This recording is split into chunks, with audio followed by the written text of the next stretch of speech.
report, and if you have anything to add to that, you'll be able to do so then, and then we'll discuss amongst the board, ask a few questions, and move on from there. The first item on our agenda is not here, they withdrew, but we'll go around and announce what's ready. So Mick Lombardini, COG Commissioner. Peter Glassman, COG Commissioner. Sean McGee, Historic Preservation and Neighborhood Planner. Ken Ellsworth, COG. Bob Murphy, Economic Development. John Darrow, COG Commissioner. Okay. The first item on our agenda is 95 Court Street, and for the record, I just want to add that when the owner was the applicant for 95 Court Street, both John Darrow and myself had to recuse ourselves for involvement with the owner on previous projects. This applicant is Eastern Temporaries, and we feel we could sit in on this and render an opinion on the appropriateness of the signs. Corporate counsel is not here, so if something should change with that, we will let the applicant know. So if the applicant is here, come on down. Is everybody here from 95 Court Street? Okay, seeing that they're not here, we will put them to the bottom of the list and see if they show up prior to the end of the meeting. Next on the agenda is Mobilite LLC. Sean, can you give us an update? Sure. Are they here? Yes. Yep. The applicant is present. In this case, the applicant, again, we're reviewing it not as the Landmarks Preservation Commission, we're reviewing this as the Commission on Architecture and Design. And the applicant is Mobility, and they're proposing to install equipment on an existing wood pole along the public right-of-way near or approaching the intersection of Park Avenue and Morris Street. Everything related to the design of the equipment that's to be installed on the pole and renderings were provided with the application sent out. I have those here as well. The applicant provided a pretty detailed summary of their application. And we can go through to pull up the renderings as well.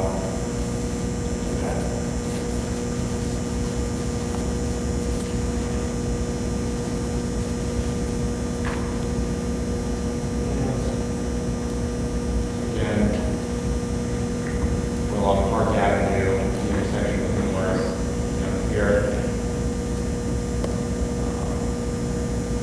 Existing pole, the equipment installed.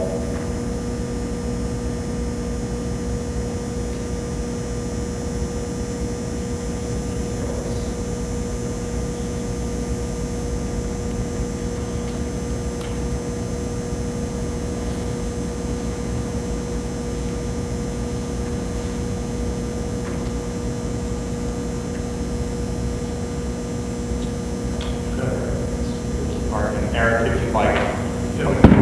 Yep. The hot seat, as we call it. Yes, good afternoon. My name is Eric Callio. I'm a permitting manager with Mobility. Good afternoon, Mr. Chairperson and CAUD Commission. Here this afternoon to discuss our proposal with regards to a small cell installation in Binghamton. The drawings that are up on the screen here represent our replacement pole site that we're looking to propose in Binghamton at 54 Park Avenue. The small cell equipment that we're looking to install will help the wireless customers with their data capacity needs in terms of being able to go on and use their apps. As you are aware, the industry is heading towards 5G, so small cell is becoming more prevalent in a lot of communities, and certainly we're looking to roll this out in Binghamton. The pole that's there now will be replaced, and the replacement pole will have the cylindrical antenna on the side, and then we'll be putting our AC equipment on the side of the pole to power the antenna. We have an agreement with NYSEG to do this work, and in addition to that, we're working with the city in terms of a municipal agreement. We're working with Mr. Paul Reynolds, who's a municipal consultant, so that is coming along. The coverage that this small cell equipment will give will be all the residents that are in that Park Avenue and that Morris Street area in Binghamton. That will also help any users that are in the hospital area and any of the other immediate businesses in that area. We do a lot of these installations throughout the Northeast, and our installations predominantly result in installing in the municipal right-of-way. I'd be happy to answer any questions that the Commission has. Have you been to planning board approval for this, or is there no planning board approval? Is this similar to the other project we had with, yeah. The only thing that I noticed that, I'm not sure there's a different way around it. Currently, there is no wires crossing the street now, right? But you're going to be adding a guide wire and some additional wires across Park Avenue. That is the proposal, yes. The only thing Commissioner had is some concern about before, I'm not sure how to resolve it, is the wires that cross the street. It's just additional wiring that is a visual impact. I can, if I may suggest, there is an alternative to that, which is instead of digging underground, we could propose to pull power from the existing pole. That is a possibility to do in looking at that site. I know there's an existing wire now. So you're pulling power from the one pole across the street to the other pole? That's the idea? Yeah, that's correct. That is what the current pole is doing right now. The pole that's there now is pulling it overhead. So, I mean, in essence, in looking at that more,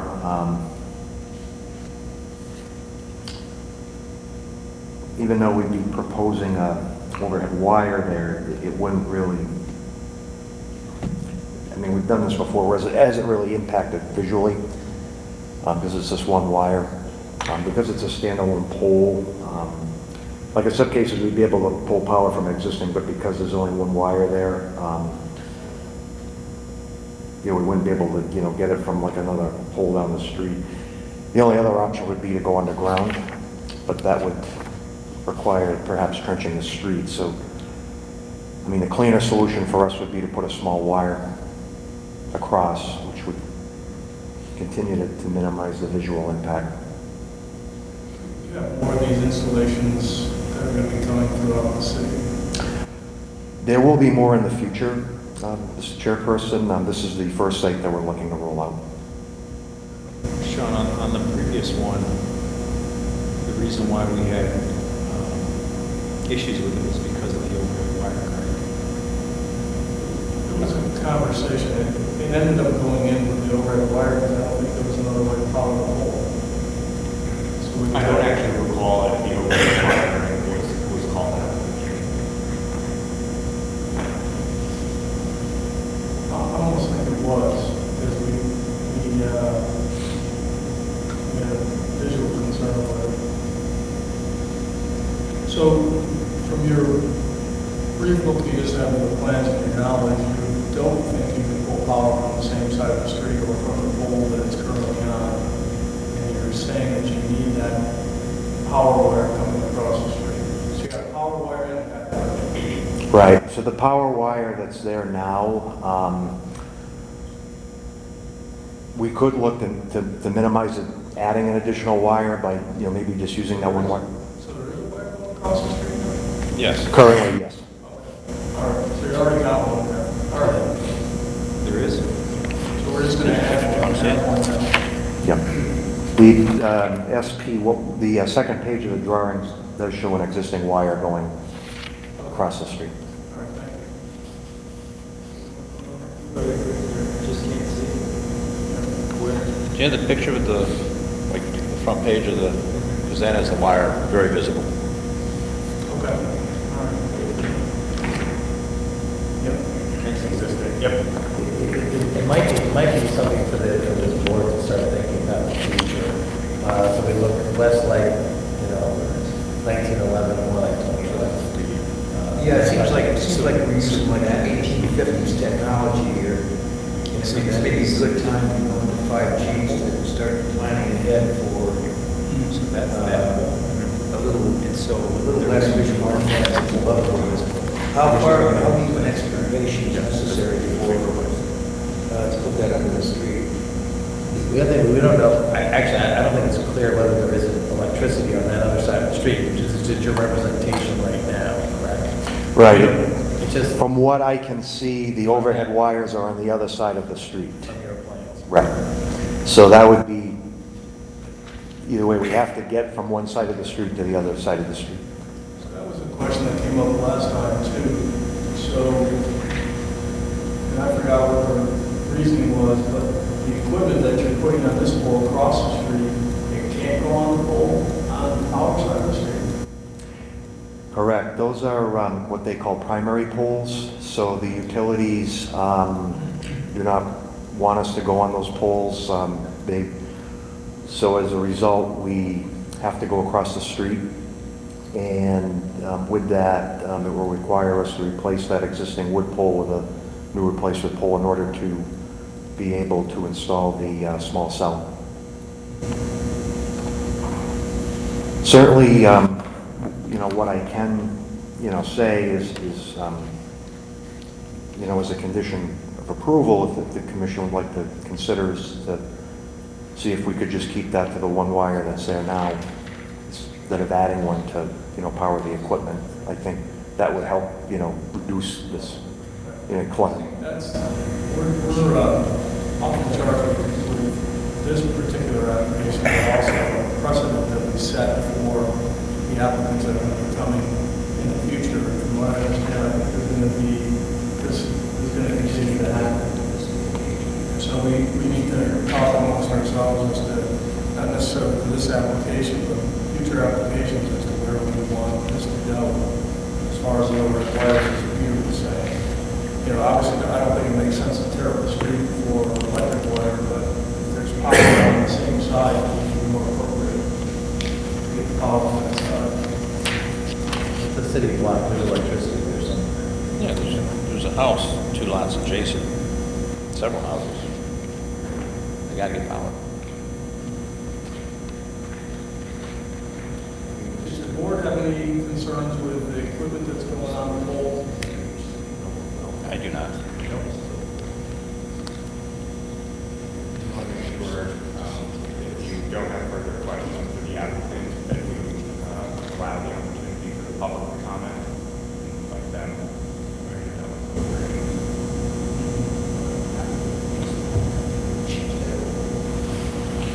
Peter, do you have anything you want to add? Do you have any concerns with the equipment that's going on the pole? No. Nothing. I just think we need to think about, the city needs to think about moving into the 21st century. We have some technologies that are there, but we don't have and this is a solution used in 1840 with the telegraph. It just seems that was kind of a long time ago. We should figure out some way to deal with this. But it's not going to happen. It's not going to be cheap. Gotta start sometime. Do that element one side at a time. Is there anyone in the audience wishing to comment on this application? Okay, seeing none.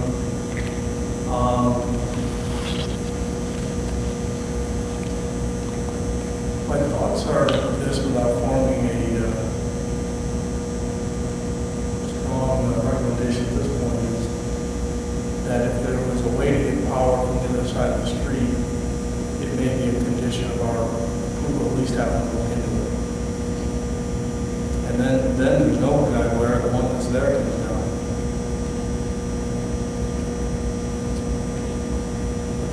It's up to the board to consider. If they can't do it, they can't do it. I just don't think it makes sense to tear up the street this is going to continue to happen.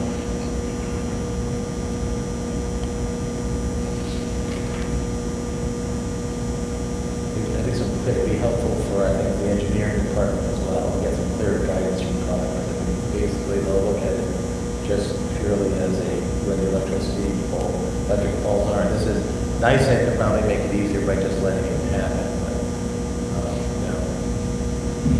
you know, we're trying to get it at least break out of the 20th century, maybe sort of approaching the 21st. Okay, well, let me try to form a motion, see if you guys want to add anything to it. So I make a motion to approve the application as presented with plans and information, providing that the applicant reviews the opportunity to provide power to his equipment in that pole from the same side of the street to eliminate the guide wire and power wires necessary. You can research that and bring that back to Sean, who will then, make a determination, I guess, and send it to the board. And that's it. Second. By John, all in favor? Aye. Thank you for coming. Thank you, sir. Understand what we're trying to do. Okay, thank you, Mr. Chairman. Thank you, have a good day. Thank you.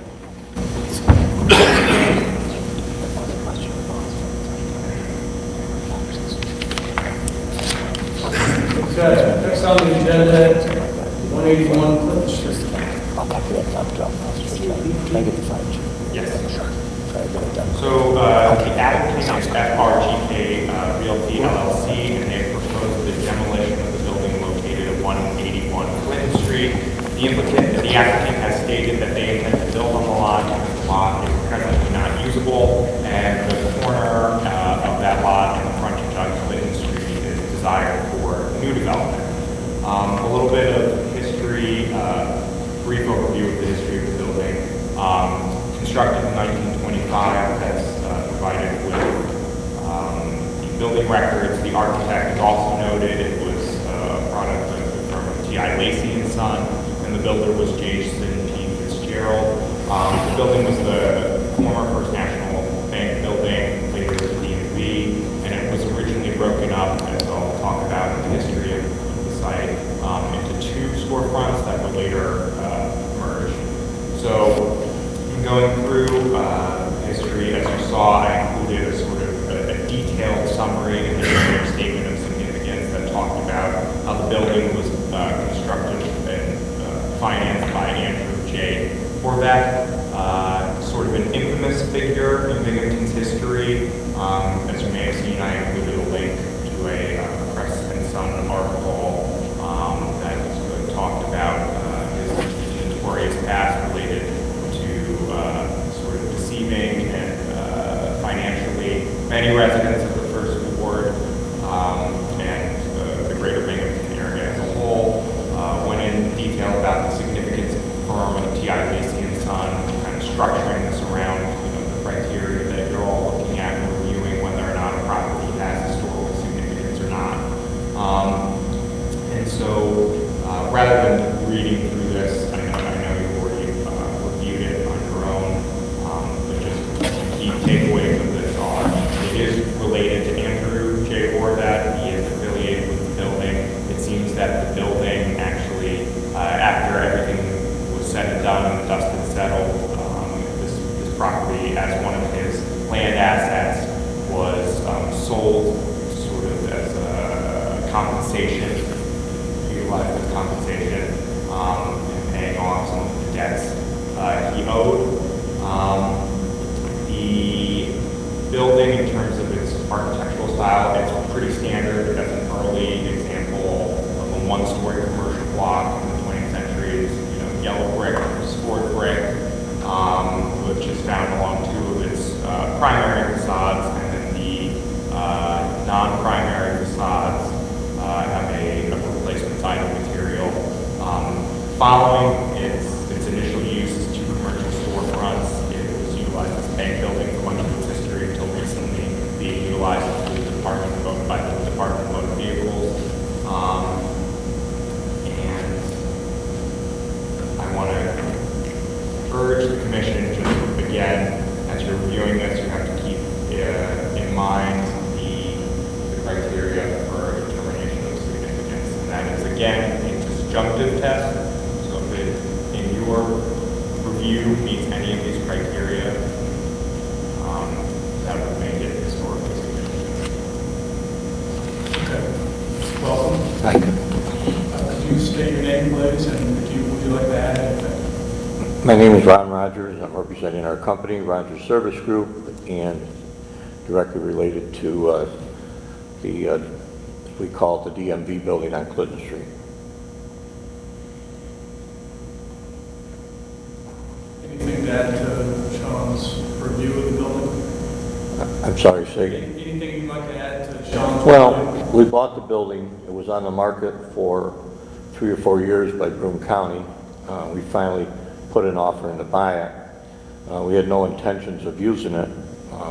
We have approximately 4 acres surrounding that building, which we plan on building on. So the particular building, and that picture right there, is where we will put our record storage building that is now located at 245 Clinton Street. We've outgrown the space. We have about 400,000 boxes that we have to put into a new building, which will be specifically constructed to house these 400,000 boxes. We need the frontage because we have a lot of customers that come in, day out to get their boxes retrieved. So the corner is important to us, the frontage is important to us, the building has zero importance to us. We've had it remediated, we had everything stripped out of it, assuming that we contracted with Gork to have it come down. And then maybe a month or so ago, I got informed by Sean that we could not knock it down. So that was a surprise to me. So the building is stripped. It was in poor condition to begin with. Nobody looked at it for 3 or 4 years when the county had it for sale. We had it there for 2 years. We had never had anybody stop in that wanted to lease it or buy it. It has only 5 or 6 parking spots with it. So it has very little value to any commercial endeavors. So we feel we wanted to knock it down. It'll add to our 4 acres, give us more room to build, let us put our record storage center on that corner, and hopefully within the next year or two, the first building that will be going up will be our record storage center, and the second 2 buildings will be standalone warehouse distribution buildings that we will occupy for third-party companies. Do you have any plans for the, drawn up yet for the buildings you're going to put there or something? Because they've been changing. We just had a company come in from Chicago, and my probably uneducated way of putting up a building, we put the building up and then we made it work. With the record storage building, it's the opposite. They'll come in and measure your boxes, and then they construct the racking, and then from the racking you put the building around it. So we want to go as high as we can to use as small as footprint as we can. So this company from Chicago came in about a month ago, walked through our building with my daughter who runs the business, and they're getting back to us. So we think the building is going to be approximately 125 by 250, which should come in to about 30,000 square feet plus or minus. Where right now the same number of boxes, 400,000 boxes, we're using over 65,000 square feet at our current location. So by getting more boxes into less square footage, by going up higher, it'll be more profitable for us in the long run. Okay, thank you. Board, comments, questions? Sean, can you explain to who Andrew Horvath is? Because I'm not supporting. He was a bootlegger. Yeah, no, bootlegger, but other than that. Definitely deserves a plaque. I don't know what a building. It was a building bar.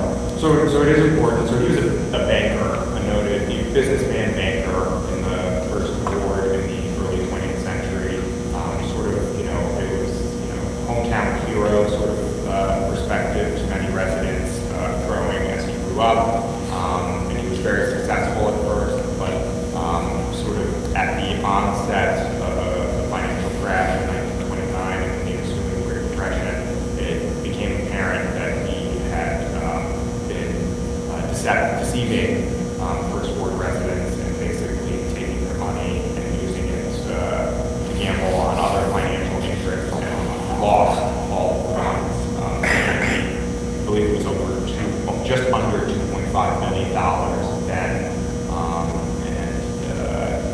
lost all that money and then skipped town, burning, evidence as he went, and disappeared for over a year. There's a bit of a national hunt to find this figure, and he eventually turned himself in, stood trial. Then Governor Roosevelt actually appointed a special prosecutor to the case, which seems worried about the way that this would be handled. And he was, eventually found guilty, served time in Auburn, and then said he'd always make good on, returning the money, sort of as a disgraced man, and never did. And he moved out, I believe it was Detroit, and passed away without. And apparently, even recently, there are still, First Ward residents who remember this, whether from, probably likely not during their lifetime, but their parents' lifetime, passed on the story.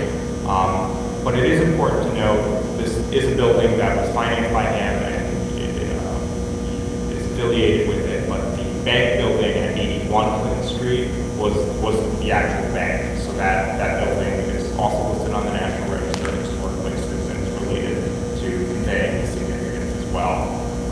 So I just wanted to clear that. And then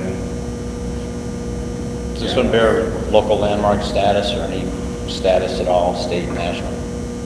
This one? this building, this building has no current determination. But 81 Clinton does. It's listed on the National Register. I was kind of line of thought that being a criminal or a scam artist of some note might be significant to his home or to his bank, but I don't personally find it appropriate that it wouldn't interfere with this building coming down. Right. And as far as an example, the style of architecture, we've got some in town. I don't think it meets any of the criteria. There's a border for the person, but I wouldn't be uncomfortable knocking it down. That's my opinion. And I'm the preservationist on the board, so. So have we knocked down other buildings from Lacington? Not in my tenure here, I don't think we have in a while. but we have. Yeah, they come down.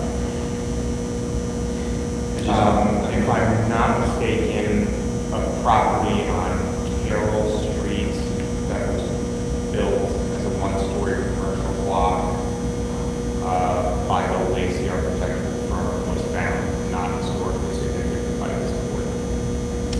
But do you remember when that was? That was within almost a year and a half ago, roughly a year and a half, 2 years. Lacey put up a lot of buildings. And a lot of important ones, and again, I don't think this is one of his stellar structures. I think it's a nice building, but I think one of the things that also I thought about is I'm getting the feeling that a lot of development is going to be going into that area there.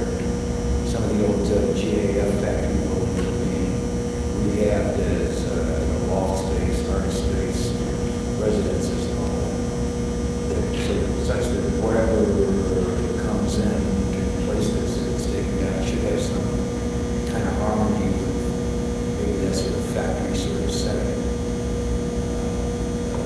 Like a building that's in the house, 400,000 boxes, and probably have that same aesthetic value. I'm just pointing out the obvious. Oh, it's a big aluminum shed up the road, Correct. you know, in a nutshell. I'm not opposed to voting to knock it down as it sits myself. So John, I'm just going to remind you, you're not taking a vote on whether or not this building should be demolished. Thank you. Haven't You're been voting there. on whether or not the building has historical significance. And you also just want to, as the board is reviewing, you want to key your decision-making to the 3 criteria, as well as reviewing the historic guidelines and what the design guidelines suggest. thank you. Been gone one. So let me ask you another question. So is this building the last example of an architectural style that's existed in historic?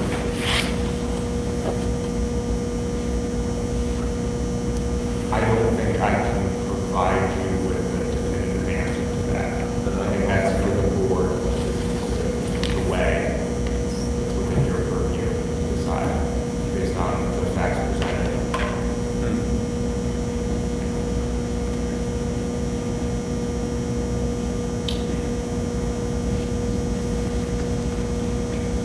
I don't think it's an outstanding example, it's a good example. Right. But I think we've got But others I in think there are town. others. Yeah, we've got others in town. That's part of it. And I don't think they're freestanding, you know, they would make more of an impact within their neighborhoods than I think this would make disappearing within this neighborhood, which is virtually non-existent. It's industrial at this point, anyway. It's not one of the few remaining examples of its style. We've got a lot of them here. And then again, as far as the personage is concerned, There are better locations. yeah, there's something more important to him than this. He probably had 50, 60 buildings that he was interacting with in town from the synopsis of his criminal empire. But is I this the remember only more building- about it. Is this His the name only growing up. building that he financed and built himself? I think there's more than one. No, I mean, I'm asking the question. Yeah, I'm not sure he financed them, but certainly the first ward financed them. Yeah, yeah. That I don't know. I haven't investigated into whether or not he constructed and had other buildings constructed. The state system, the state cultural resource inventory system did not include the National Register nomination for 81 Clinton Street, which is something I did want to review, but I couldn't track it down.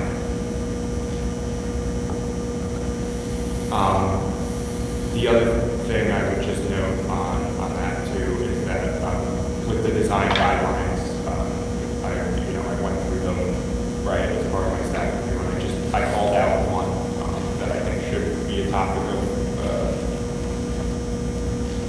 the board's review.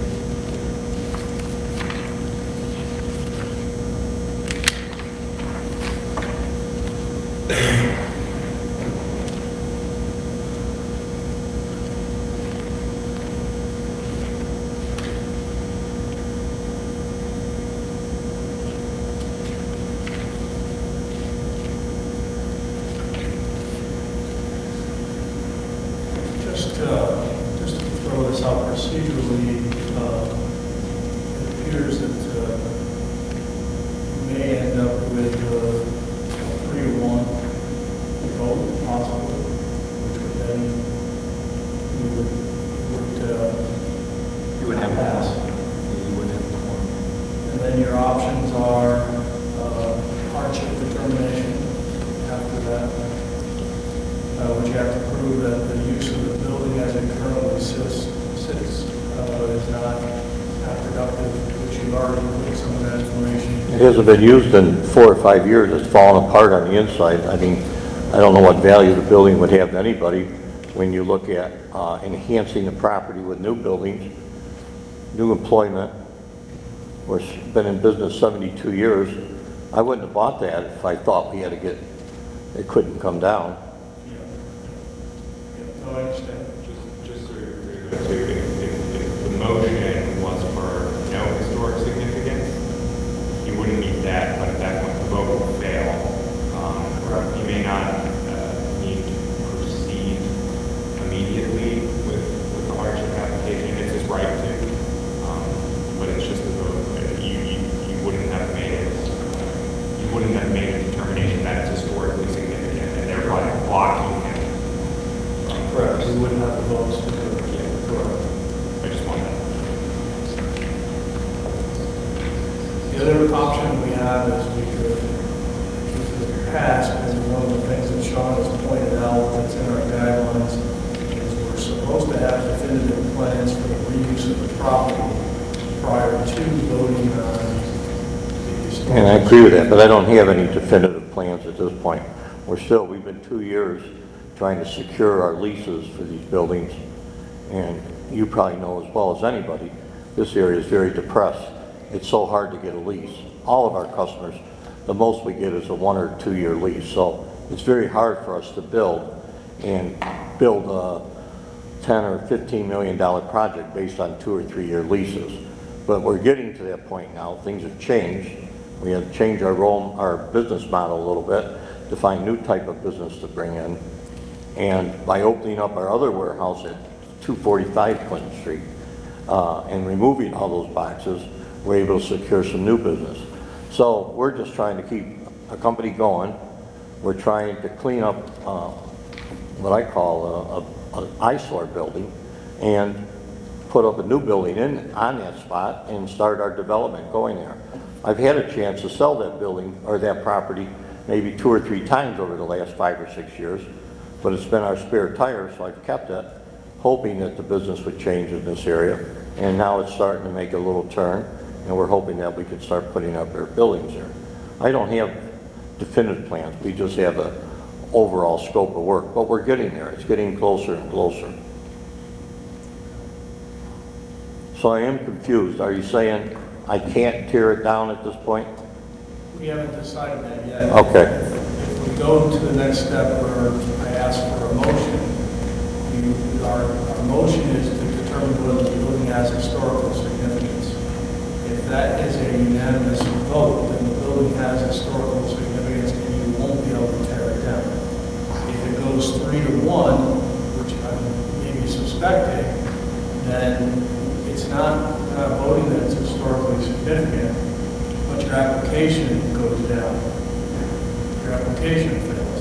So then you would have to reapply that application when more members of the committee are here, which is 3 more members, to look for a positive vote, or you have to apply for a hardship case. All right, this is all new to me and Right. probably somewhat confusing also. I explained it, so I'm not sure where this will go, so, or we table it.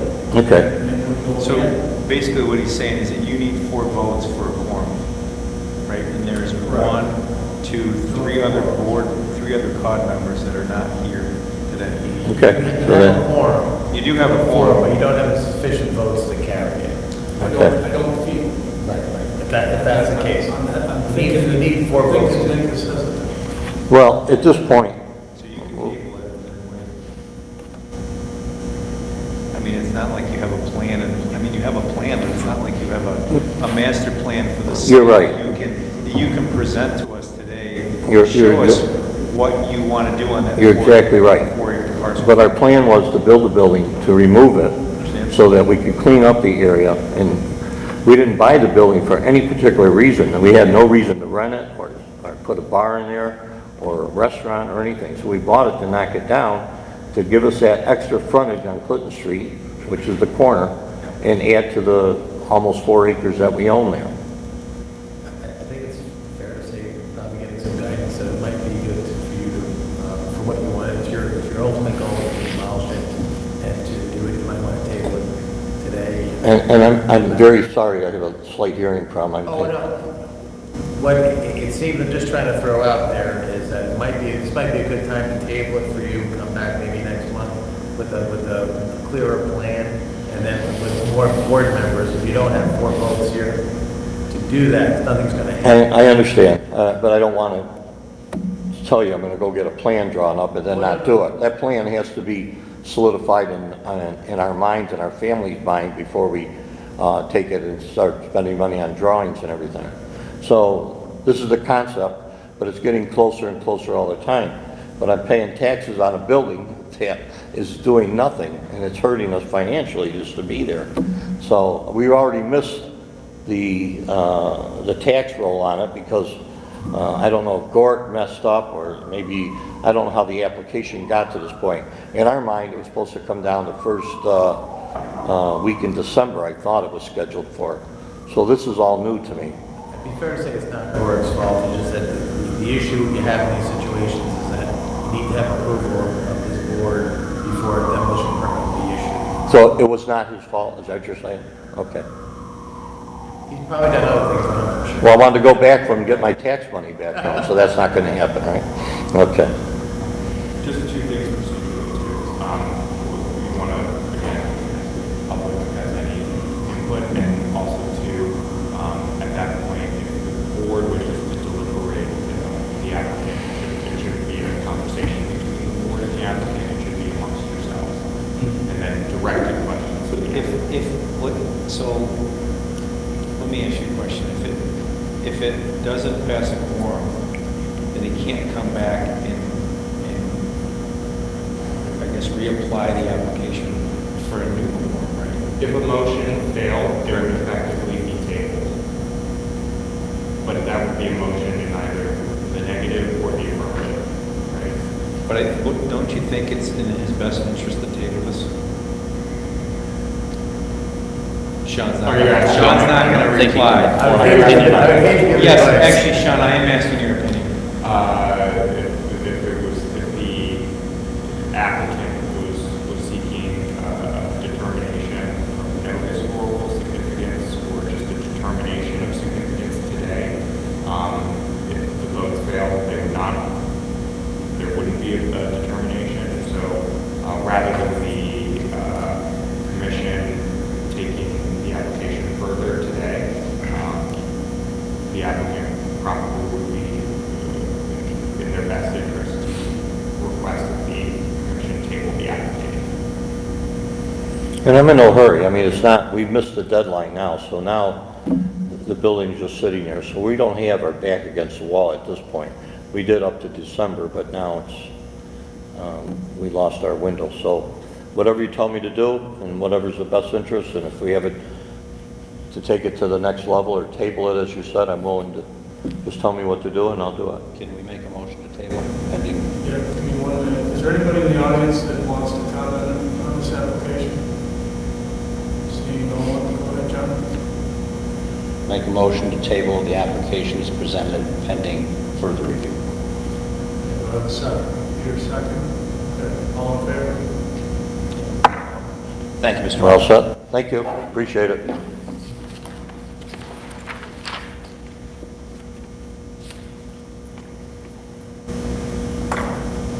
Next application, 7 Holly Street.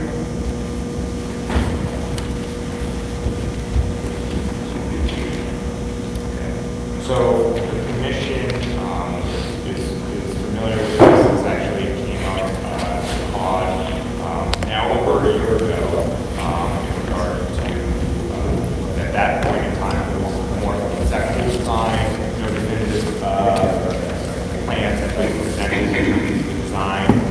Again, we were doing this sort of with a dual goal as both the commission on architecture, urban design, and landmark conservation commission because of its proximity to the historic district and being located immediately adjacent. So in this case, you're reviewing it both of those. At the last time you reviewed this before the design had been more finalized, you actually just made a motion to the planning commission as part of their review of the site plan that you found that there was no or small impact to the historic district. And so you submitted that information to them to help guide them in their decision-making process. So today, the applicant of his type of development is back with representation from Clark Patterson Lee in terms of more definitive elevations of the proposed parking garage, not a mixed-use building. It's just a purely parking garage today. And so I included and have included previously all the guidelines for new construction that takes place within a historic district. So that's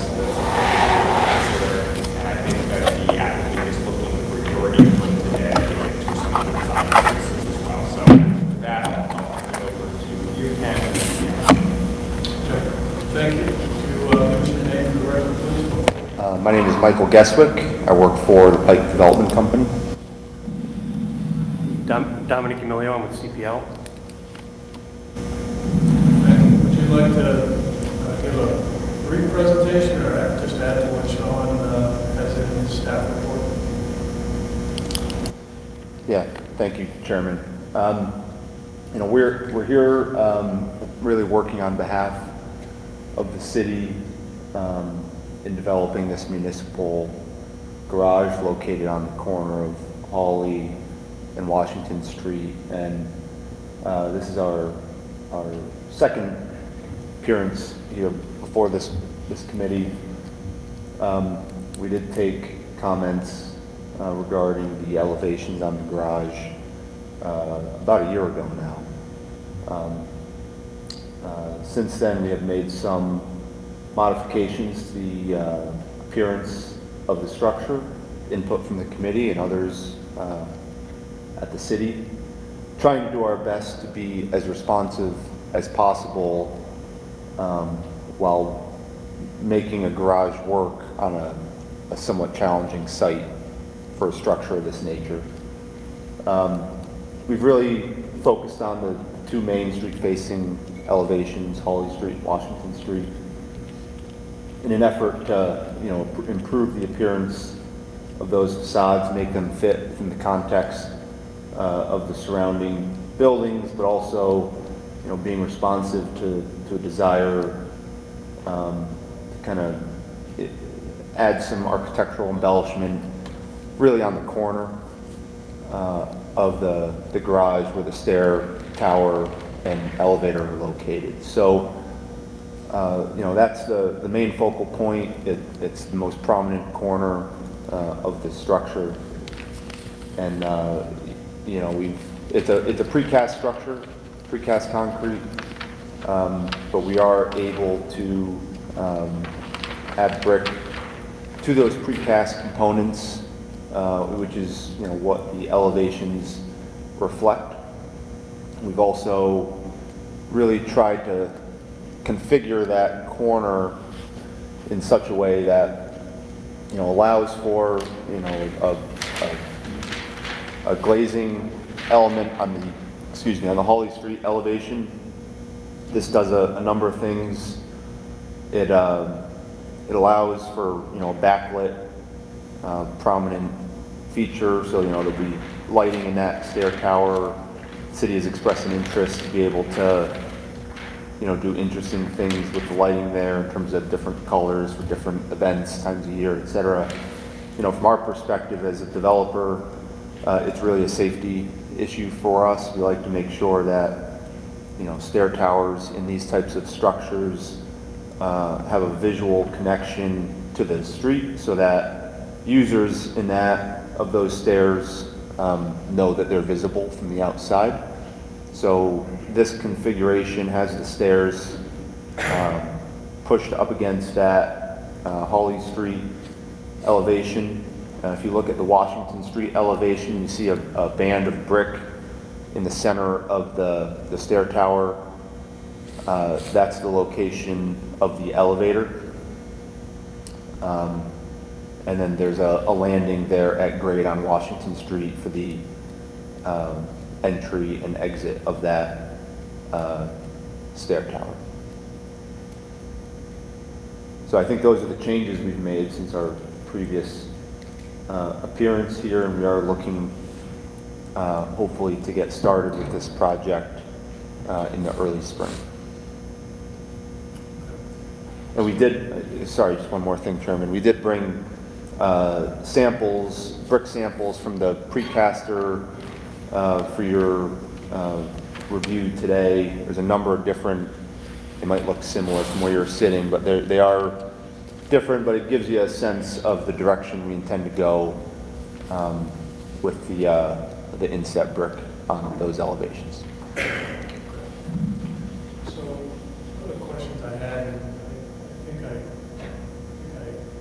believe it to be true, is you've been working with Sean based on our design guidelines for buildings in the historical district. Like you've read Sean's staff report on this project, or you will have it, I guess. We've seen your staff report from a year ago. Yes. Okay. The information is the same. Yeah. Okay, all right. So the reason why I want to put that in the record, that we are charged with following these guidelines, and you're making your best efforts to make the structure, which is rather large, and you said difficult on the site, comply with as much of those guidelines as possible, is what we're hoping to achieve. Yes. With this. Early on, there was renderings that were done which would show the rest of the structure, the commercial spaces, and their relationship to the rest of the buildings downtown. Eventually, will you get back to that once you have this building set to be able to present some type of rendering of color? Yes, we will, Chairman. Our focus has been on the design of the garage, less so on the mixed-use building at this time. They do have to be both completed as a condition of the grant money that the city applied for from the state. So they are both going to be completed, but the garage is going to be completed first. Okay, so the construction of that space will follow the garage? Follow, yeah, it may start, it may lag to some extent, but the garage will be the first priority. But the design of it is going to incorporate the design of that structure as well? Yes. Will it be possible to view the design of that structure before this is begun to be built? In other words, the design for both structures. That's what I'm kind of trying to establish. What additional things are we going to see to voice our or render an opinion of significance? Right, because this is like one piece to the puzzle, right? So I think what the commission is asking is that can we see all the pieces so that we can review them simultaneously, in tandem with each other? Our intent would be to get through the garage first. You know, I understand the desire. They're separate structures with different challenges, I guess, that we're working through with the city in terms of their delivery. We have not advanced the design of the little building or the mixed-use building at this time, which is why we were unable to submit that elevation today. Now, I think we can get there, and if it's necessary to do so, we probably can, but we have not yet fully authorized that design. As a designer, I'm getting uncomfortable with making a decision on one without seeing what the entire package is. So I think it takes up a lot of space downtown, and it just doesn't seem like one of the best practices to approve one thing without knowing, at least generally, what the second half of the project is going to look like.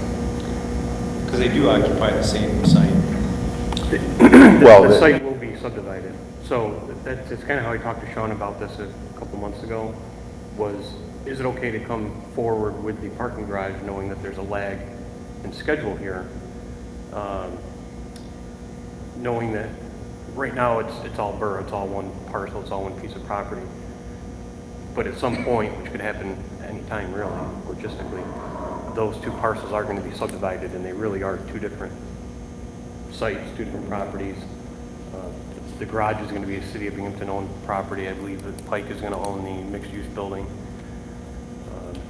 Maybe we can define, is there an interface between the two buildings? Are they connected? No.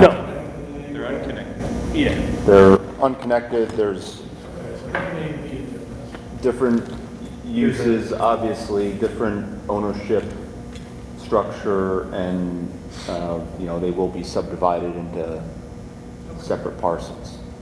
The way we also spoke about it too is that this application has now been shortened or tailored to the garage. A new application for the additional building would have to be presented. It is not, though, like you said, it is within the commission's right, and probably it is best practice to be considering what the new building looks like, because it is immediately adjacent to what this application is. However, they are separate, and sometimes that is the case when you have phased projects like this. So it would be a separate application for the building, and this application is for the parking garage. And that's consistent. Again, we were making a determination for last time with regard to issuing an opinion to the planning commission with regard to the parking garage, but now the application is just for the parking garage. In terms of the general elements that were presented previously, there's no change in the mixed use. There will be a 4-story structure. We'll have ground level retail. So, at the street level, there will be, mostly storefront. There'll be, brick elements on that Hawley Street elevation, the exact quantity of brick, the exact, proportions of the exterior materials on that component or that project are not yet known. But, I can say, those general design elements are still applicable. Probably the massing of the building is somewhat similar, would you say, or still forced names? Well, the garage is 6 levels and the other building is 4. How many stories are in the first adjacent building going down Washington Street? Is that 5?